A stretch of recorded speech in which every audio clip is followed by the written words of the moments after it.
Kajinjalai jong ki yo de Mrad bean kum ki masi nolor ki weki Mrad sho do hari Bhoi district kalalong Kawei na ki mat ka balakta ya ka emlang sa lang kamtam hakabe de bagajinki udor jong ki ni ki Mrad bam do nakapor sa kapor na kalyang Shillong Mail ulayo ban say madan ya ka jingdon jong ki ni ki yo bean ki badon hakaleng ka te ka district kumta ban yo e ka jingtep ka babanya halor ka jingdon jong ki ni ki yo bean kalapun long yo nonglum khubor u Shillong Mail ban wat jingtep pat sanau deputy commissioner ka Bhoi district u Abhilash Baranwal Hakajing akran bodu Deputy Commissioner uli Ithuh bagi board district kempat ai kinu kijing bet bandon ki yo de Mrad bamdo barhado kani ka khlep mat kampat don hiru kanu ka jing yo pediang ya ki jing ujor bagi ladon ki bakum kita ki jat yo balada don ki jing ujor ki board district kin le e ka badon kam kat kum ki kendon an ula pentep bahdo menta kadon Tang Kawei ka yo de Mrad bamdo kabla Ithuh ka Sorkar lat nang ta om don da ki weipat ki bayo jing bet. So we have not received any formal complaint as of now. However, we are open to receiving these complaints. As and when these complaints will be received, they will be dealt as per law. Is there any legal cattle market which has been already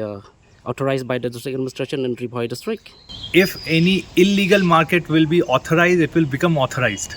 It will become legal. So no such illegal market has been authorized or has been allowed by the district administration. As I am aware of, there is one one animal market which has been approved by the district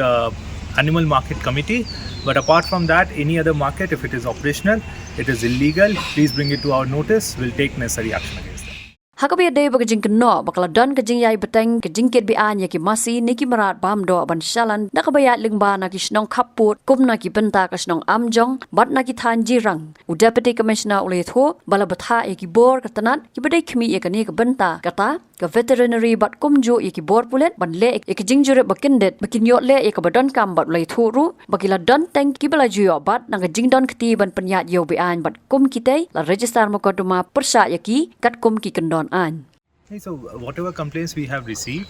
as far as this illegal supply of cattle is concerned, we have marked copies we have directed the concerned departments like veterinary and police to do the necessary inspection, random inspections, surprise inspections at times. We have been able to, as I've been informed, that there have been cases also which have been registered, but I'll be more than happy to